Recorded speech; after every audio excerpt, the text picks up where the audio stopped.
Good afternoon, everybody. Welcome to the Trans Experience. Thanks for coming.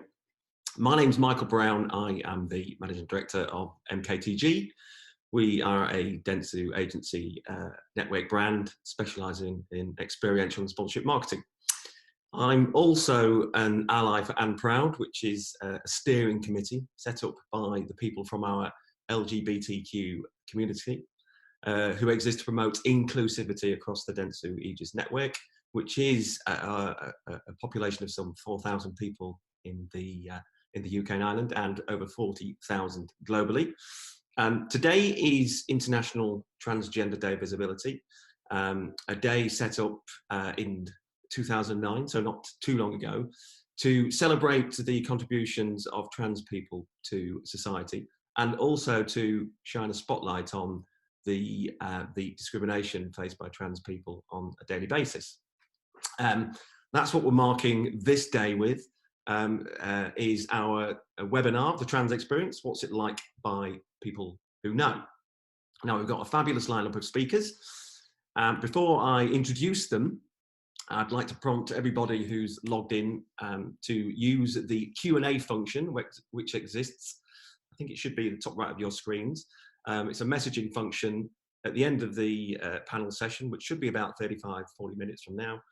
We'll pick out a few of those, the most salient questions, and I'll ask the most relevant panelists to answer them. So with no further ado, if I could introduce the panelists, and I'll get them to say, if you could, your name, your role, your organisation, a little bit about yourself, and also to add your pronouns. If I could start with you, Louis.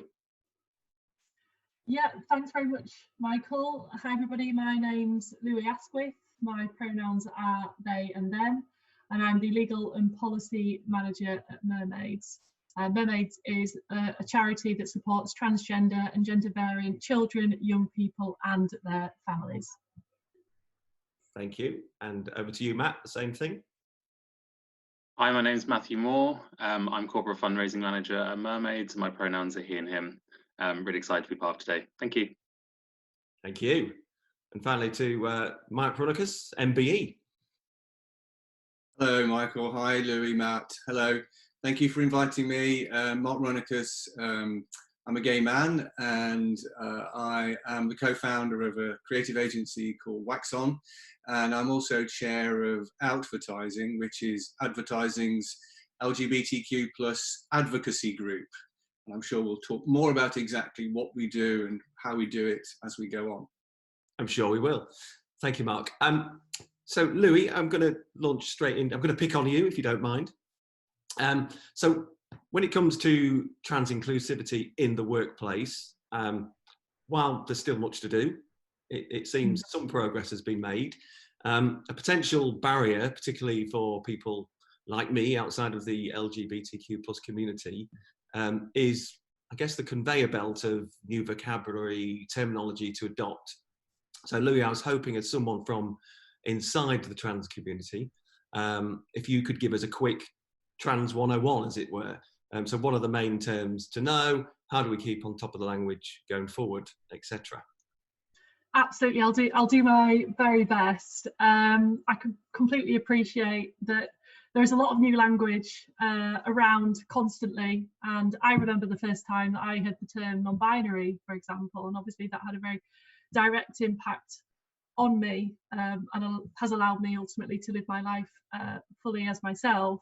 But certainly, you know, if you're somebody living outside of the LGBTQI acronym, language can be very intimidating, and that's okay. I think the main thing to understand is that a lot of people don't know what certain terms mean, but there's a lot of information out there as well. There's a lot of people willing to teach and provide as much information or as little information as you need at any point. We're all human, we're all learning. Matt and I are very lucky because we get to work with young people who, you know, tell us all the cool words all the time. So that's fantastic. But certainly, you know, different offices provide different levels of information and different opportunities to have this kind of dialogue. So this is why these kind of events are so important, because it offers that information hopefully to be provided clearly. That being said, I can't give you every single word and every single definition today, but I thought it might be helpful to run through a few words that I wouldn't be surprised if many of participants today had heard of at some point and may have thought, oh, what does that mean? So we'll start with the term transgender, which is often used in a shorter form, trans. They mean the same thing, and it's an adjective.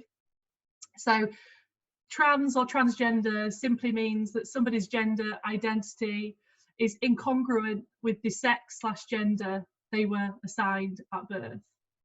So, for example, I was, and I'm comfortable in saying this, I was assigned female at birth, but my gender identity is not that of a female or a woman, so I fall within the transgender umbrella. Cisgender is another term that's being seen more and more and more, and cisgender can be shortened to cis. And cis again is an adjective, and it is used to describe, can be used to describe people whose gender identity is congruent with that which they were assigned at birth. So if you were assigned male at birth and you identify as a man, you are cisgender. Some people like to use the adjectives trans, cis, transgender, cisgender, and some people don't. It's not obligatory to use, but they are there as descriptive words should somebody want to use them as well, and they're not inherently offensive. Non-binary is a term that is being seen more and more. I'm a non-binary person, and it is ultimately an umbrella term. Having a non-binary experience is quite simply somebody experiencing gender in a way that doesn't exclusively fit into being a man or a woman. Now, what that looks like is subjective. My experience as a non-binary person may not be the same as a non-binary person next to me. My personal experience of it is that I can fluctuate between being a man, being a woman, some days not feeling like either. It's, you know, understandably quite complicated to try and articulate. But the main thing that people need to remember is that it's about not fitting into that exclusive binary, and that non-binary people are valid. Gender identity is a term that's often used, and that's an innate sense of one's gender, how you go through life and that inner feeling, what that gender identity is. And gender diversity is a term that's used to try and encapsulate the wonderful spectrum of genders that exists in the world today. And Michael, you referred to pronouns earlier, so I'll finish with pronouns. Pronouns are essentially the way we describe ourselves in the third person. We're all accustomed to he, him, she and her. But we also are starting to see the emergence of pronouns that you may not be used to using singularly, such as they and them, which are often used for people who are gender neutral, non-binary or gender variant in some way. And the pronoun is used, if it's self-determined, is often used to express how somebody wants to be perceived. So it's incredibly important to respect and to listen. And if you, I tell from personal experience, when you tell somebody your pronouns and have the opportunity to tell someone your pronouns, if that is used, the affirmation that brings is not a small thing. So I would encourage people to ask people's pronouns. That's not an offensive thing to do. It's something we're seeing more and more and more, certainly within business. And us at Mermaids, we always try and encourage meetings to start not only with names but with pronouns as well. And yeah, you asked about how to keep informed and keep on top of language. You know, I've rushed through a few main terms there, but that certainly is the tip of the iceberg.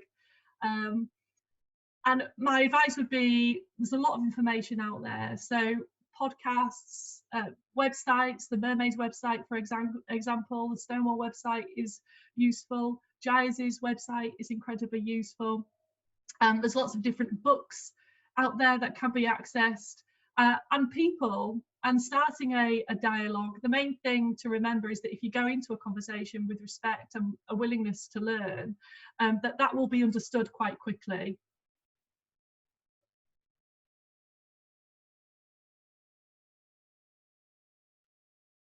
I see. I unmuted myself there.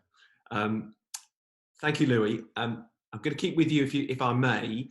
Now that we're all a little more knowledgeable, could you also speak a little to your lived experience, particularly in context of the increased media attention on your community? So what is it actually like to grow up trans?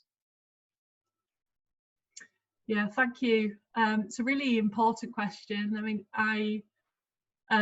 when I reflect on this, I look back 25 years ago, which is when Mermaids was established, and that was around the time that I was tiptoeing to my brother's drawer, trying to steal, innocently I suppose, as innocent as it can be, steal some of his clothes to make me feel more like me.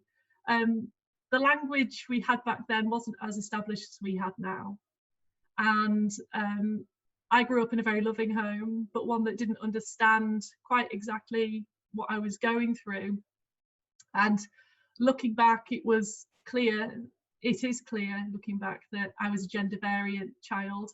I would have benefited very much so from having support around me who understood that may have been what I was going through, to provide me with a more authentic childhood, if you like. And that's not to debase what I had, because I had a very loving childhood, but certainly I do look back and think it could have been more authentic within, in relation to my gender identity. And when I compare my childhood to that which we see at Mermaids, we still see sad stories. We still see happy stories. One theme that runs throughout every household is whether a young person is supported or not, and you can really see the impact on a young person if they don't have some form of support around them, whether that be in the home or whether that be at school or in wider society. We're not there yet in terms of equality and understanding around trans and gender variant young people specifically. There seems to be a dialogue around young people specifically, and a questioning around whether trans young people really know who they are. And we very much appreciate and respect the dialogue around this experience and people wanting to understand and do the best for children generally. But what we see and have seen for the 25 years of Mermaid's lifespan is that support, understanding, listening and caring for these young people is absolutely crucial. I work in the legal department at Mermaids, so we provide support and guidance, legal support and guidance. And I unfortunately still hear of situations and scenarios that are quite frankly heartbreaking. You've got young people who are at school and are not permitted to use the facilities that make them feel comfortable, and it results in the likes of young children wetting themselves at school because they can't access the facilities that they need to use. And this is the reality still. We have supportive households, we have supportive schools, we have supportive hospitals, supportive GPs, but we also have unsupportive households, unsupportive hospitals, unsupportive GPs, etc. And that is an unfortunate reality, but one that we need to accept is still happening and do our best to try and change. And that's where allyship comes in, and that's why allyship is so important, and events like this today are so important, because we look at statistics and we know that the majority of society is cisgender. So remembering that cis means that when somebody's gender identity is congruent with that which they were assigned.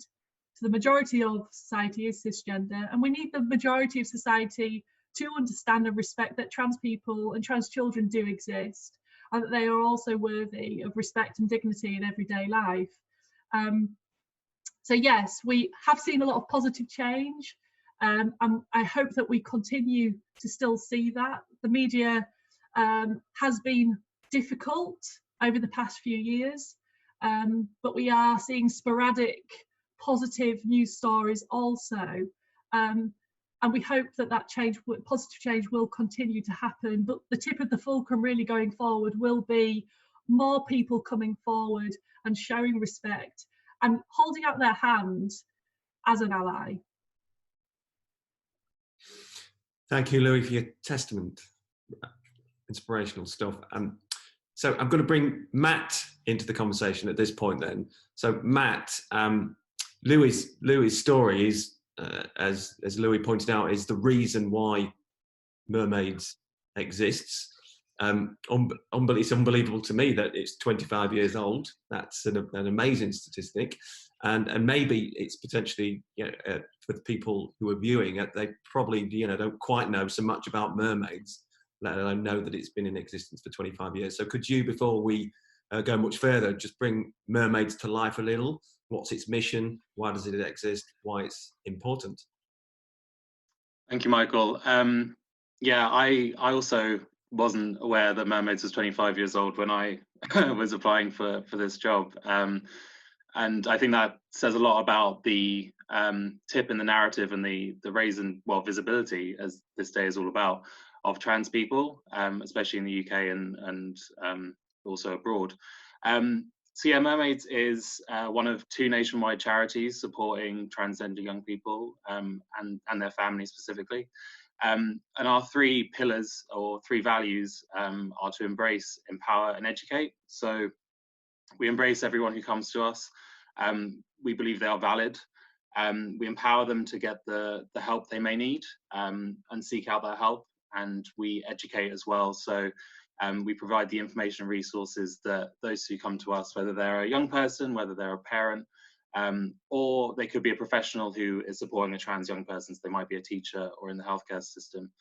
But we support them, and that is quite clear over. We do not advise, so we support them with the information that they need, but we see that any journey as a trans person or a possible trans person or just someone exploring their gender is equally valid.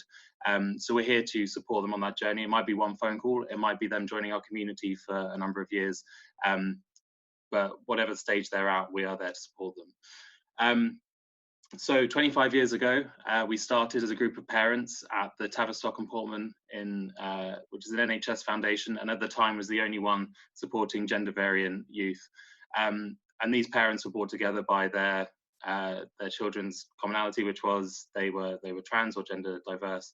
And as you can imagine, in the 90s, there was so little information out there. Perceptions of trans people were very, very different to what they were today.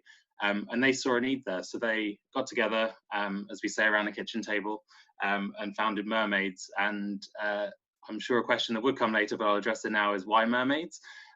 Very simply, all their kids were obsessed with them. And I think if you do a bit of thinking, you can probably see why mermaids are quite appealing. We could talk about that more, but I'll leave that for now. But that's where the name came from. And our current CEO, Susie, as well, she started out as a service user. So her daughter, Jackie, around the age of 3, told her mum that God had made a mistake and that she was actually a little girl. She kind of fought this for a few years and but wanted to accept her child, and found Mermaids and was a service user back in the late 90s. From there, she became a trustee and then chair. And then beginning in 2016, she came on as the first member of staff and CEO. And over the last 10 years, we've seen such a massive increase in demand. And it was because of that increase in demand, there was a need to formalize the charity. So that's why there's been a bit of an explosion in awareness for us, but also why our level of service has had to increase so drastically as well, because a lot of younger people are coming out a lot earlier. As Louis mentioned, trans identities are more accepted, and it's giving a lot more people, younger people, the confidence to come out younger. So that need has steeply increased. So Susie was monitoring calls in about 2014 and realized that we were having a huge amount of drop-off. So basically we said, we've got to do this properly, we've got to go home. And yeah, in the last 4 years, we've gone from a very small team and we're now about 20 staff. In terms of the services that we offer, the helpline is still the heartbeat of the charity. So we have a helpline available 9 a.m. till 9 p.m. Monday to Friday. We also have an information email support service. We also offer web chat online, which is really popular amongst our younger service users. So you can go on our website and that's open the same time as our helpline. And actually that increase in hours was a direct result of the Starbucks campaign that we'll be talking about a bit later. We also have online forums, which has about 1,700 parents on our parents forum and over 800 young people on our young people's forum. So that's for peer-to-peer support, discussion, finding a sense of community, because a lot of our young people might not know anyone else who is trans or gender variant, as well as parents who can support each other through this journey. We offer in-person support as well. So we run local groups across the country. Unfortunately, they're on hold at the moment, but we have about 15 at the moment, but we're looking to grow that to about 45 in the next 5 years. So anyone in the UK can find a place where they can have in-person support and discuss this. There's only so far you can go across a screen or a phone. We also offer residential weekends. So this is for whole families to get together. From Friday through to Sunday, we run workshops and activities for young people. And I've attended one of these, and you just see the transformation of these young people who have probably been quite isolated for a length of time. They might be being bullied at school, and they can just be themselves for a whole weekend, meet people like them, and really flourish. We have legal support, as Louise mentioned. So Louise handling upwards of correct me if I'm wrong, but I think 200 cases per year at the moment. We have a policy officer who's working directly with government equalities officers, and we also have a training team and an events team to run all those events. And our training team works mainly with public sector organisations, so fostering agencies, schools, healthcare, etc. So yeah, an array of services, and yeah, please check out our website if you're interested in learning more. Thank you, Matt. Right, well, to land it, you teed me up perfectly, actually, Matt. I guess to land this conversation in the world of our audience, so that of media and advertising, I'm going to ask Matt to speak a little later about the partnership, more about the partnership between Mermaids and Starbucks, how it came about, particularly the now famous "What's Your Name" ad, which ran earlier this year, so not too long ago. But before we do that, I'm going to bring in Mark Runnicus, MBE, into the conversation. Mark, could you start by providing a few specifics about the organisation of which you are chair, Advertising? Yes, thanks, Michael. And I'm so pleased that we're here talking about trans awareness. And advertising, if you like, is there to represent the entire, I'm going to use the word queer. That's a word that, talking of vocabulary, I've certainly reclaimed, because it was a word that was thrown at me across the playground when I was a kid as an insult. So I'm proud to reclaim that and define myself as a queer man. And I use that to refer to all of my friends and my straight allies as well. And that's what we're here for, the entire LGBTQ plus community. And the sobering thought is that when we started back in 2016, we were slightly different then.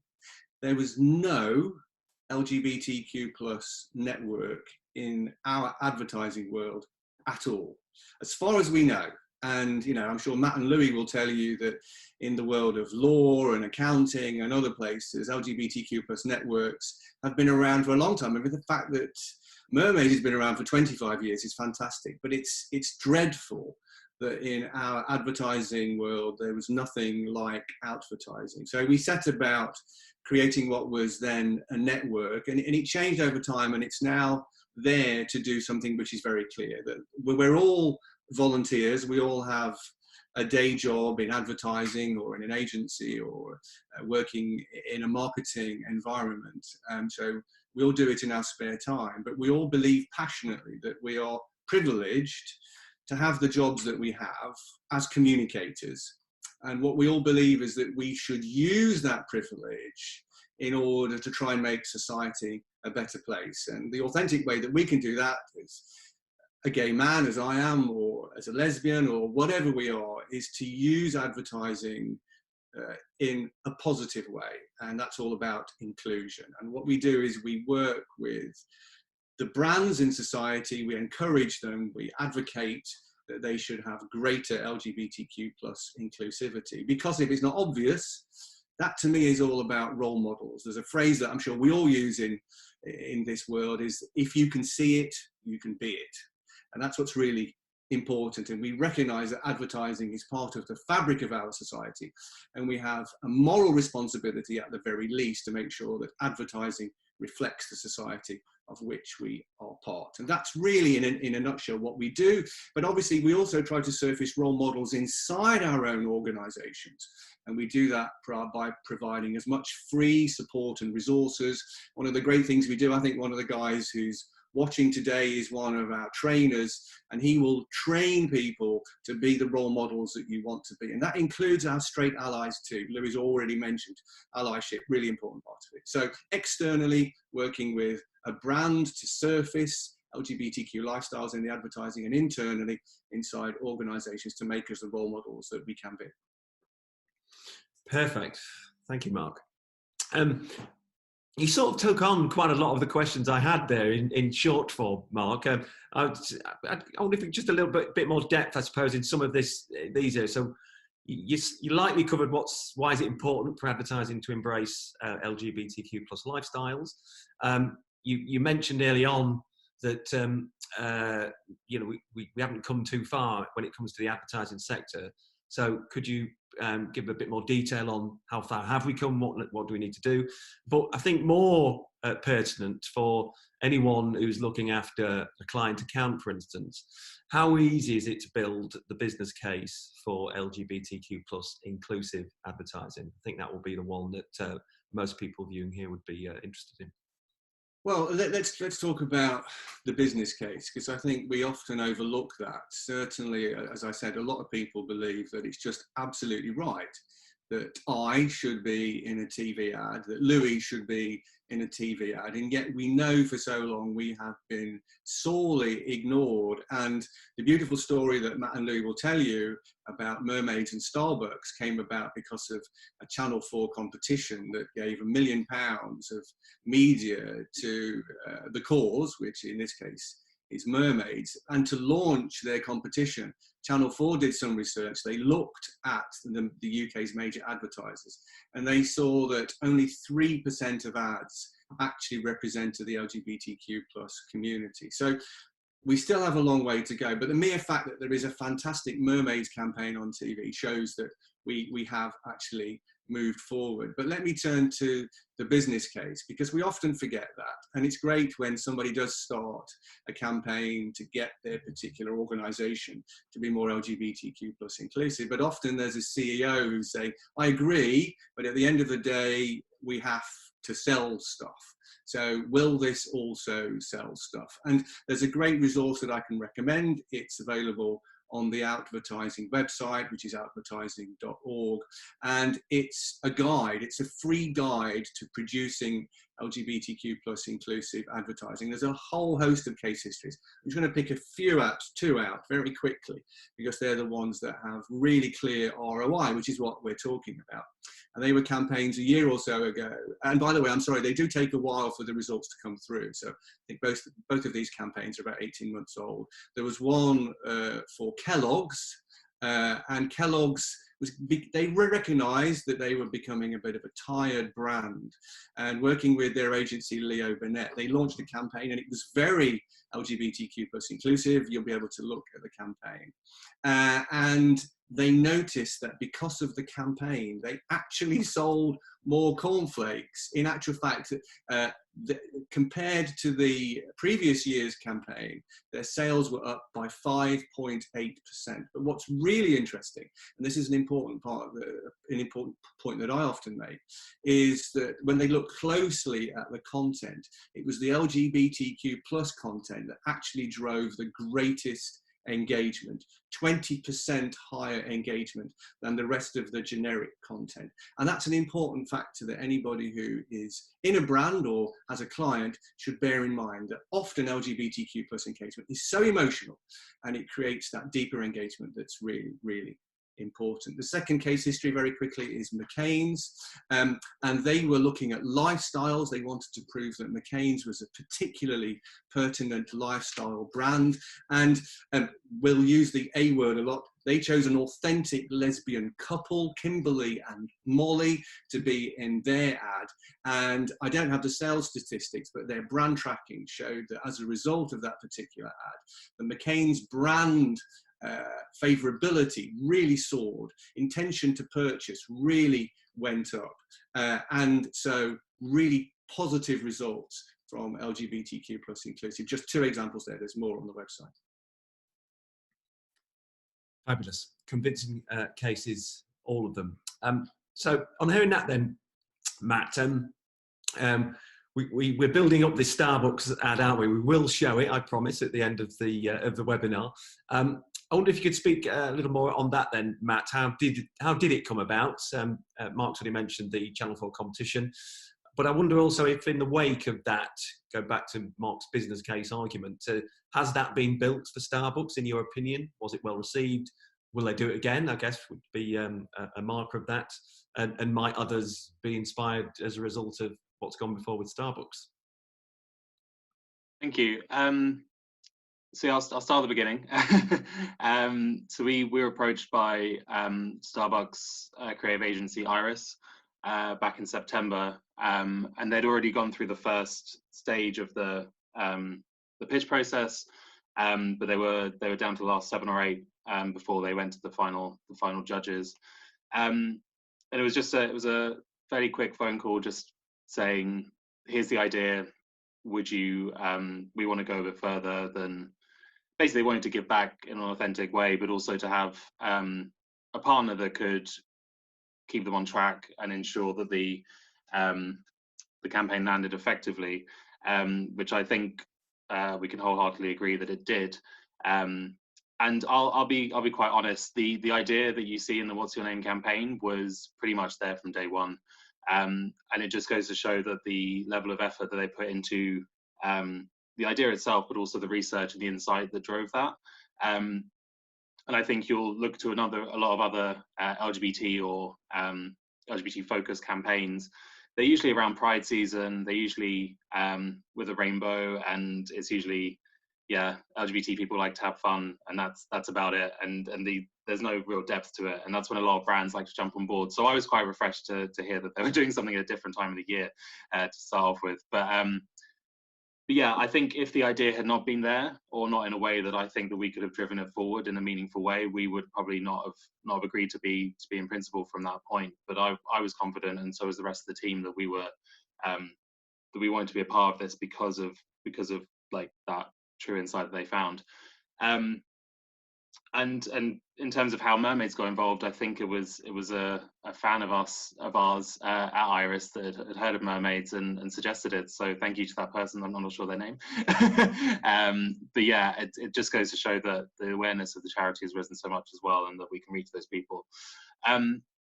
So yeah, in terms of how we worked with them, we were there from kind of storyboarding. We were on set during filming. We were in touch with all the talent to ensure that we could support them if they needed it. But it went a lot deeper than that as well. So we helped Starbucks on their internal gender identity and expression policy. And we ran a series of sessions in their support center for different groups of staff, all the way up to leadership as well. So we had a session with the leadership team and our CEO, but we also spoke to the entire support center as well. And I think the kind of the watershed moment for me was was when their president, Martin Brock, spoke at the end of when we presented to the entire support center. And there was a small quiver in his voice about talking about how proud he was to be part of this campaign. And it was that moment where I thought, oh, this is going to be really big. So beyond the campaign as well, so what was massive for us and what was really incredible was that we were in most Starbucks stores for the duration of the campaign. through the mermaid cookie. So this was their idea to come up with a product that they could use to give back to mermaids and raise funds for us. So from the campaign, we are receiving £100,000, which is going directly to our helpline to ensure that that can be, that'll be funded for the next year or so. But just that brand awareness and being in store and having our brand up there has been incredibly validating for a lot of our service users. I heard one story which was from a parent that had come to us, and the level of impact that it had on their child was astounding in terms of they had seen that there was a product for them, but it had also kind of changed their outlook on life and their identity. And yeah, tears were shed. But even just that one story, I think, made it all worth it. And it goes beyond kind of it being advertising. It is a social purpose, and I think that's a lesson for other brands is what is the real impact for a person who sees this who is part of the community, rather than just a piecemeal tokenistic message. And then there is a legacy piece to this as well. Given the current social outlook, it won't be implemented as soon as we'd have liked, but Starbucks is supporting mermaids further than this campaign. So we will be running those local groups that I mentioned in some manner or form across the UK, and Starbucks will be hosting those for us. And we're just kind of looking at how that looks, but it might be a social gathering, but it also might be our core group meetings as well. And yeah, definitely, I think the business case was there, and the level of attention to detail that all parties involved, so Starbucks, Iris, Edelman, their PR agency, the level of detail that was taken throughout the entire campaign, I think is the main reason it landed so well. I'll leave it there because I'm sure there'll be questions, but yeah, that's how it came about. Thank you, Matt. Okay, well, I'm going to open this up to the panel, and then after that we'll deal with some of the questions. In no particular order, but I might pick on you again, Louis, if you don't mind. So what are the main barriers? So seeing that there is definitely a legitimate business case, what are the main barriers then to brands running LGBTQ plus content?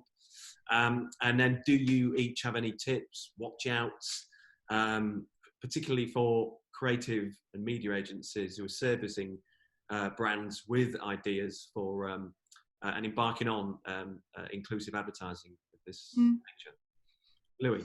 Yeah, I think the main barrier that comes to my mind, it hints at what Matt was saying earlier, which is corporates going forward with an idea without reaching out and speaking to those directly affected, those living the actual life of that whatever demographic of the population you are trying to target, without actually reaching out to that demographic and asking, how does this feel? What do you think to this idea? And I think perhaps that relates back to the language point at the beginning. How do I say it? What's the right question to ask? Am I going to offend somebody if I ask them this? Is this ad in itself offensive? And I hope that I can try and reassure those participating today that there are organisations, people, activists, allies out there who want to help, who want to hear your ideas, and try and encourage you and empower you to reach out and make sure what the language, the dialogue, the image you're trying to create is authentic. And it's that A word again, isn't it? But it's so crucial, because if it's not authentic, that will be seen quite quickly. And we're living in an age now where most people know somebody who falls within the LGBTQIA demographic. So it's when you deliver an ad, a campaign as a corporate, everybody you're reaching out to probably has some direct experience with an LGBT person. So it's incredibly important to get it right. And there are people who know how to get it right. So my piece of advice, nice and simply, would be to reach out to the likes of Mermaids, likes of Stonewall, likes of advertising, reach out and ask those questions, and be ready to learn, be ready to listen, and be ready to collaborate. Wow. Thank you, Louis. And Mark, the same questions. Do you need a reminder of what they are? In terms of watch outs and barriers, I think the biggest barrier that we hear about a lot is fear, and it's linked to what Louis was saying. There's no need to be fearful. And in the same way, often we kind of look on a brand that does something like this as being particularly brave. And I'm not taking anything away from the brands that are doing really courageous stuff. I'd encourage them to continue to be creatively brave anyway. I mean, that's what we do for a living. But the bravery, I think, is less so when you do as Louis suggests, and you start within. That's my version of what Louis was saying. Start within.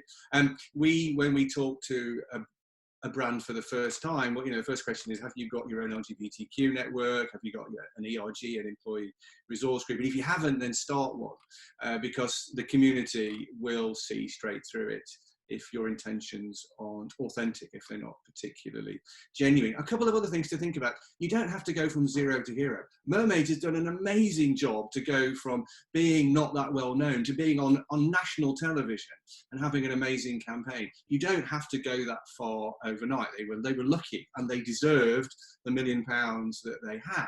But you can, as a brand, start smaller, and as part of a bigger campaign, think of the other channels that you've got available to you in the integrated marketing mix. So you could do some LGBTQ stuff maybe online, or maybe face-to-face, or in CRM, all kinds of ways and places. So you don't have to go large with your first attempt. We also recommend, don't forget the LGBTQ plus media itself. That's a great way to start understanding how to communicate with and how to be part of our community. All of those little steps actually part of an authentic engagement with us and with our straight allies as well. Thank you, Mark. And back to you now then, Matt. Same questions. What tips, watch outs? Where might we go wrong? What might we go right? I think Mark and Louis have covered most of what I would say, but just to reiterate, like if you're sitting at a table or doing a brainstorm, and it's not just for LGBT people, it's for any minority or protected characteristic, think who should be at this table, who is not represented in this room, and they might not always be in your organization. Trans people are estimated to be 1 to 2% of the population, and they face barriers to employment as well. So as a sector, the advertising industry might not have a huge amount of trans representation, which again asks another question about recruitment and how we bring those people to the fore. But yeah, I agree with everything that's been said. I think authenticity is key, and another campaign that springs to mind was the one that P&G did, which was about a trans man's kind of first shave with his dad. And that's an experience that's going to happen. It's real. But again, you can still do the fun stuff. But I think another tip would be, it's not all about pride as well. So days like today, Trans Day Visibility, is there an authentic, again, not piecemeal way that brands can recognize days like today, bring in trans influencers and things like that. But yeah, I think always looking to see who else should be in the room or can be spoken to, and that reflects what Louis mentioned at the beginning. Thank you, Matt. Okay, well, before we move on to any questions, Matt, there was because we're getting close to the end. I see we're a bit tight on time, and we really do have to show that Starbucks ad as we talked about that a lot now. And I'm hoping that the people who have logged in, because we did give them some homework, some pre-prep, which was to watch the ad, but we'll hopefully see if the technology works. But before we get to the cues, there was something you wanted to mention as well about the festival coming this week, Matt. Do you want to, shall I say, give it a bit of a plug? Thank you. Yeah, very quickly. So given the current situation with COVID-19, we are having to be quite innovative and think outside the box. Well, it's not outside the box. A lot of other organizations are doing virtual things like we're doing today. But as you can imagine, charities are in need of support more than ever. Our young people will probably be more isolated, and they might actually be facing quite tricky situations because they might be with unsupported parents, or not have access to friends who can appreciate them for their true identity. So this Saturday, we are doing an online festival called DigiFest. DigiFest 2020. It's the first of its kind, and we're hoping it will be the biggest LGBT plus online festival ever so far. We've got a really exciting lineup, which is being announced very slowly, but we've got some amazing LGBT influencers, some UK drag race royalty, and some really big household names joining us on the stream. So keep an eye on Mermaid's Twitter feed for those announcements. And yeah, tune in on Saturday. We'll be going live on Twitch, and we'll be having the links live before then. It'll be a lot of fun, but it's also a bit of a fundraiser as well, and it'll be interactive as well. So if anyone wants to tune in, I'm sure we've all got very clear diaries at the moment. So even if you can tune in for a couple of hours, please do. It's going to be huge. So thank you for giving me the space to talk about it here. My pleasure. Yeah, I've definitely got a clear diary on Saturday. I'll look to join. Yeah, interesting you mentioned the whole COVID-19 thing. Just for the benefit of everybody who's tuned in today, this was originally meant to be a live event seminar, and we did, between the four of us here, we did talk about pulling it, and we thought, well, why let a virus make trans visibility invisible? So we decided to do this today's seminar. We've all got to grips with the technology, so apologies if there have been any glitches en route. I can see there is a couple of questions. I'll see if this comes up. Okay, it's from an anonymous attendee, this one. He says, thanks so much for hosting this talk. It's been incredibly inspiring. Given the current situation, are there any more online webinars or events we should look out for? Okay, well, there's the event that Matt's just spoken about. Anything else, team, Louis, Mark, anything on your radars that we could point our anonymous attendee to? I've got one, and I'll get into trouble for mentioning this because it's an experiment, but we have a monthly face-to-face get-together, and guess what? It's not happening. So we're trying a virtual get-together tomorrow night, and everybody is welcome. I'll get into trouble because obviously for the first time we hope it doesn't fall over technically or anything. But if you go to the advertising website, which is advertising.org, and just click and go through to the page after the landing page, there's the Zoom link to join our virtual social tomorrow night. And just whilst I'm talking, if anybody does want to get involved, there's no formal membership of advertising. You just turn up and say you want to help out. And that's what happens. And we have hundreds of amazing people who are part of the network and a core team who actually get everything done. But one way to find out more about us, come to the virtual social tomorrow night. Perfect. And someone has got in touch on the chat line to ask me to plug something. It's from A. Bunts Waters to all panelists and attendees. There is this afternoon, Mental Health in Isolation with Campbell. I'm going to have to, there's a whole load of web addresses. I'm going to have to circulate these to email, but yeah, I've got another question. It's a good one, this. I might pick on you for this one, Mark. It says, it's from Daniel Stubbs, and Daniel says, how can brands best navigate critical accusations of rainbow capitalism? Brands I work with have seen negative sentiment towards, e.g. pride campaigns they have run. How can we show consumers that we're working to represent the community and not just trying to profit from them? I think we've sort of touched on those themes, but if you wanted to take that one on, Mark, that'd be much appreciated. So I'm going to say something that may be a bit unpopular, because I think sometimes the queer community is very tough on itself. And I don't always agree with immediately shouting about somebody who's pink washing or gay washing or whichever term you want to use. Because in some ways, I think that as long as a brand is well-intentioned, that we should celebrate that. And that's certainly the philosophy that we at Advertising do. We would never publicly decry a brand who has made a genuine effort to include us. Privately, you know, we might say, you could have done it slightly better, you could have done it slightly differently, for all the reasons that Louis and Matt and I have been talking about, probably because they didn't engage the community in the right way at the outset. But, you know, you hear those stories about on a Pride Day when a shop sticks a rainbow flag in the window, and is that kind of gay washing? If it means that a queer guy or girl or whatever they are in Tesco on that day feels a bit prouder, a bit more able to talk about who they are and be their authentic selves, and I think that is not a bad thing. But to specifically answer the question, to avoid all those accusations, then just do the things that we've said, which is start within.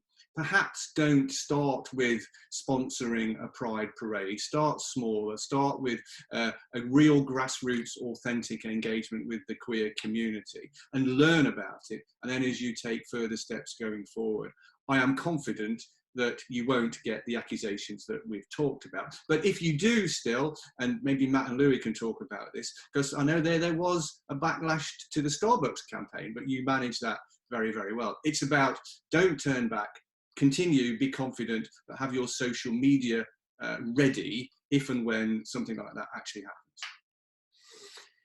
Thank you, Mark. There's definitely a question for Louis here. Going back to your Trans 101, Louis, are there websites or apps to help understand how to use pronouns, terminology, etc.? Do you know of anything you can point to anybody anywhere?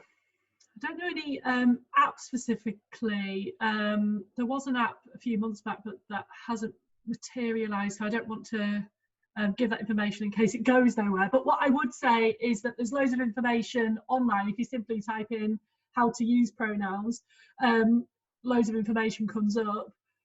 The key kind of messages I would say, because a lot of people are often worried about how to ask someone's pronouns. So in a meeting room, a corporate environment, in whatever way, offering your own pronouns is a really good way to start it. So, for example, if I'm in a room, and I have been in a meeting before where no one else is giving pronouns, I'm thinking, oh no, I'm going to be the first one to do this, you know. But actually, when you get to the swing of it, it's not daunting. So, hi, I'm Louis. My pronouns are they and them. You know, whatever else you need to say after that. It may be that only a few people do it after you, or it may be that you are the only one who's done it in that room, but you'll probably spark interest for those in the room at the time, which is a good thing. I think in relation to using pronouns that are less common, such as they and them, it's about practice. So if you have 10 minutes, you know, to go on a coffee with a colleague that you're comfortable with and say, right, can we go and practice they and them pronouns for 10 minutes, just to see if I can get into it. Because a lot of people haven't or not used to using they and them singularly consciously. I say that because we do actually use them in certain scenarios. But anyway, actually practicing with somebody that you feel comfortable with is a really easy, neat way to build up your confidence around that kind of vocabulary. So if somebody does say, hi, I'm Louis, my pronouns are they and them, you're not going to get that anxiety. As a caveat to all of that, however, if you do, you know, if I met some of you that are watching today and you had never used the pronouns they and them for somebody, if I said that and you said to me, okay, I've never used they and them for somebody knowingly before, I'm going to try my utmost hardest to get it right, but please forgive me if I make a mistake here and there. That's a really easy, respectful way just to say, I'm going to do my best, I respect you, and you know, what else can I ask anyone to do? But it is about practicing, it's about listening. But yeah, having a cup of tea with a colleague that you know you can trust and get on with is a good action point, I think, for anyone worried about taking that forward. Thank you, Louis. That's brilliant answer.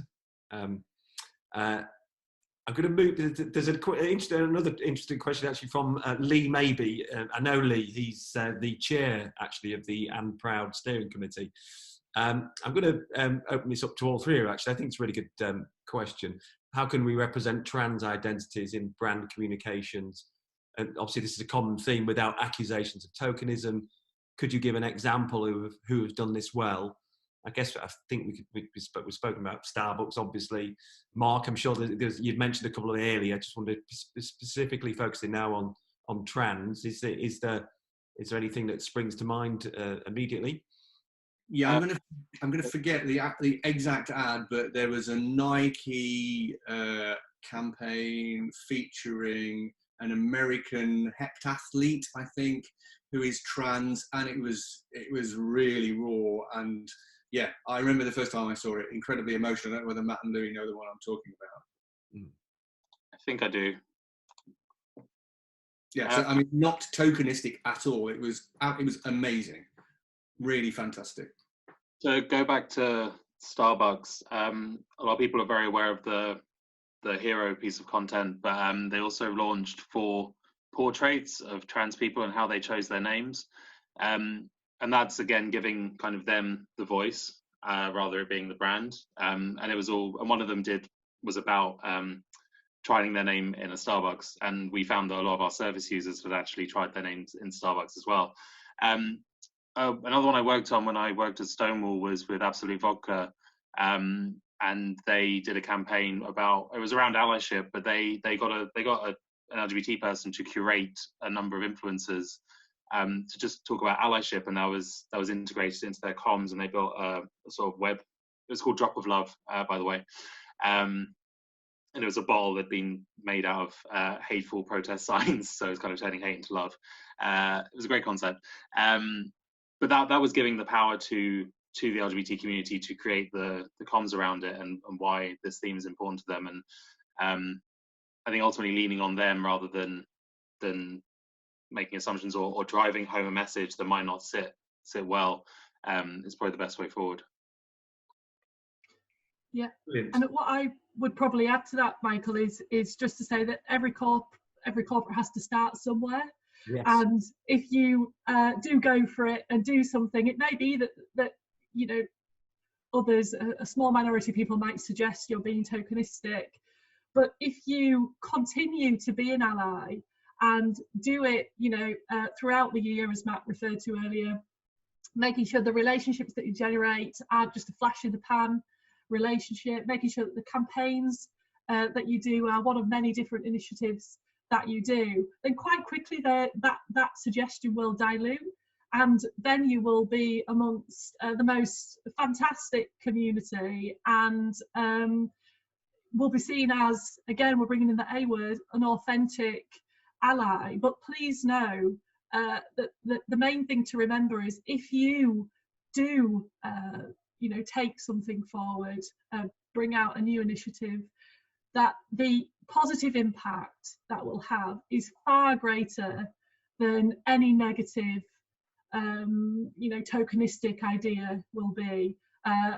It's absolutely worth doing, and the benefits will be felt not only within your corporation but amongst wider society. Lovely. Richard Miles does send us the what's called refers us to the Right Pronoun app, available at www.therightpronoun.com, and it's also downloadable from the App Store. So thanks for that, Richard. We've learned something there. Now I have got the questions are coming in endlessly now, and I think we're running out a bit of time. I notice it's getting to 1 o'clock, and we still haven't shown that Starbucks ad. But yeah, these questions are actually brilliant, and I wouldn't like to beg any more of the fabulous panelists' time. They're already given an hour and a couple more, and much more than that in rehearsal. It took us a while to get to this point. It's yeah, there's been a lot of work in getting it this slick. So I'm going to finish here by thanking all of the panelists. I felt I've learned a lot on this journey as an ally. So thank you for that. And I've certainly increased my vocabulary, Louis, you'll be pleased to hear. And thanks for that. So I am going to, if the technology forbids, wave bye-bye to the panel and then share my screen to show the much talked about Starbucks ad. I hope it works seamlessly. And let's see if it does.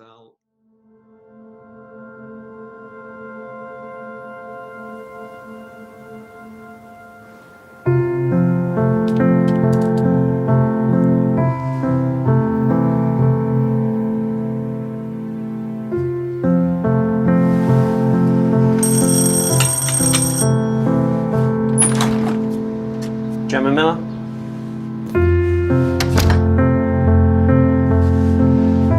Gemma Miller, please come to room 4. Hello? Hello, am I talking to Gemma?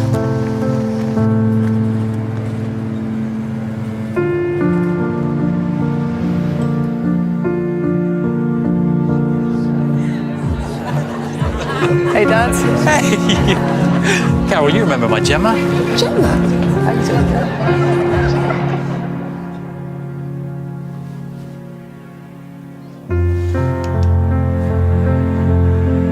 And what's your name? It's James.